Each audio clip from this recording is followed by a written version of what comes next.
Hi, the purpose of this demonstration is to show you how you can use Odoo's new PDF quote builder without having to purchase additional applications like Adobe, so on and so forth. So first thing you're going to want to do is you're actually going to want to go to Google and install Scribus, which is an open source PDF editing software. You can just download it, and once you download it, you'll be presented with a tool that looks like this.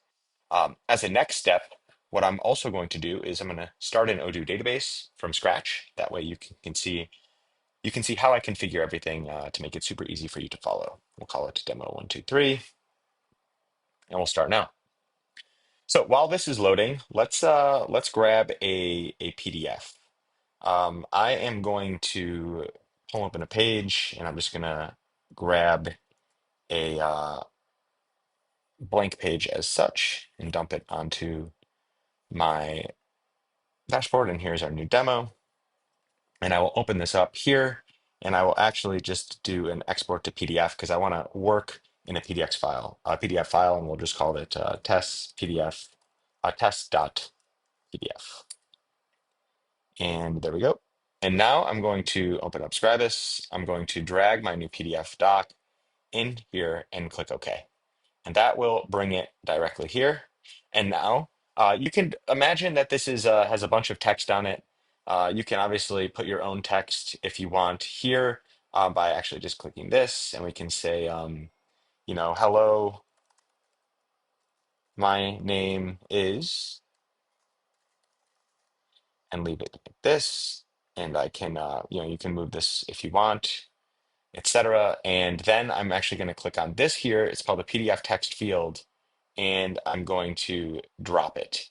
And I'm going to then right click and go to properties and define the name here. And here I'm going to say my fields, the name is partner ID underscore name, and it doesn't really matter. You can name your fields whatever you want, but I would recommend sticking to a consistent nomenclature to make it really easy for you to follow. And once you've done that, you can click out and it will save. And then you go to File, Export as PDF. It will tell you, hey, there's an empty text from here. That's fine. We can ignore the error. And I am going to save this. You can save this file to a different directory if you want. In my case, let's just go ahead and do desktop, and we'll call it nko.pdf, and I'll save.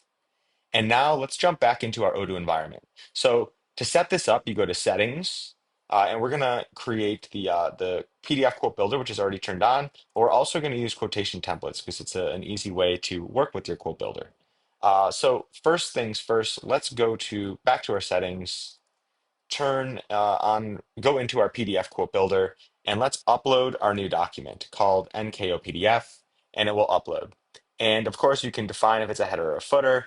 And I will then go to edit, and you will see that here's the back end of the document, right? I can see it's a PDF. I can affiliate it with the template if I had one. But then you're going to want to click on Configure Dynamic Fields, and you'll see if you've set it up right, you will have fields that pre-populate because Odoo is going to be smart enough to see that you have text fields on the document, and it's going to pull those text fields along with the name from the property defined on that text field into this view. And now this is where you do your mapping, right? This was the name that I chose over here in my PDF document. And now this is where I can map, for example, this field to any other field in Odoo by getting the actual field name in the backend. And I can leave it partner.name, partner underscore ID.name, or I leave it partner ID. It doesn't matter. But once you've set this up, then you can actually go back to your quotation.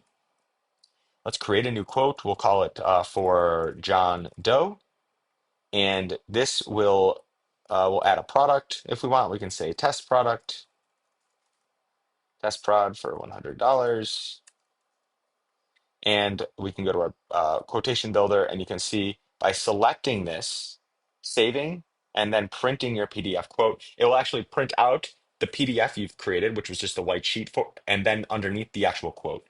And here you'll see when you open it up, it's nicely placed. You have hello, my name is, and then you have the actual name of the name that pulls from the partner underscore ID, which is here. And if you, of course, go into debug mode in Odoo, and if you hover over that, you'll see the technical name of the field is partner underscore ID. so on and so forth. So you can, if you are interested in understanding what all the other field names are, you can pull anything you want. Let's do another example. We have delivery date down here. It's a commitment underscore date. I'll assign a value. And now what I would need to do is I need to go back into Scribus and I need to say, um, let's create another thing here. We'd say, you know, your delivery date is, and then we would add another field and we could say package it here. And here we would right click properties and name this commitment date and commitment underscore date. And let's just verify because you want to make sure you get it right. Commitment commitment underscore date. Oh, little spelling error. Okay, we want to properties. Nope, commitment underscore date. Nope, it actually looks good. Okay, and with that, let's export, save as PDF, and I will ignore the errors, and I will redefine this to delivery.pdf, saves to my desktop. I'll go back here. I can go into my headers and footers. I will upload a new document, in this case, the delivery. I will go in here and I will map my fields. You'll see oops, wrong one. I need to open this one. And you'll see that I now have commitment date, and it's going to ask me for my path, which in this case is commitment underscore date. And I can then jump back into my quote. And I remember I've defined my commitment date. I also need to define the PDF that I want to print as the header. Commitment date is down here. And when I save and I print my PDF quote, you will see that I will have both the name as well as the commitment date defined and pulled automatically from Odoo. Of course, play with these text, the fonts, play with the boxes. You can make these transparent if you want. You should obviously, make them big enough so that they can accommodate whatever string or text element you're going to pull from Odoo and populate in this template. But the real magic here that we want to speak to is the fact that it's dynamically pulling these values from the database and inserting them into your PDF, which at scale, if you have documents that have 30 or 40 fields that need to be filled out every time you issue it, we're talking about saving a lot of time and of course ensuring accuracy. So with that being said, I want to thank you very much for taking the time to meet with me today. If you have any other questions, feel free to reach out. Have a great day.